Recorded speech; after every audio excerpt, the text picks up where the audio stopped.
Hello guys, ito yung bago kong nakita ko to sa TikTok. Parang pang hindi lang daw basta-basta tinola lang ang kailangan sa manok iluto. Yan, may iba naman, parang bulalo style. May mais. May lagay natin yan. Yan, manok. Tapos lagyan mo dito ng carrots.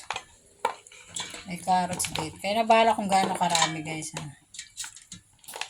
Invento to. Nakita ko to sa TikTok eh. Malalaman natin ang result nito later pag naluto. Yan. Tapos talaga. Muna. Sini. Plan na natin guys ha. Sarap. Tapos asin. Tansya-tansya lang to sa asin guys. Binabala kung gaano ka maalat na. Lagyan din yan ng tubig. Ng water.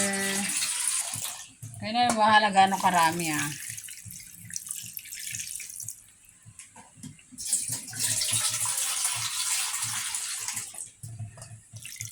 Yan. Paluin natin yan. Ayan na siya guys. Ang bango niya. Try nyo.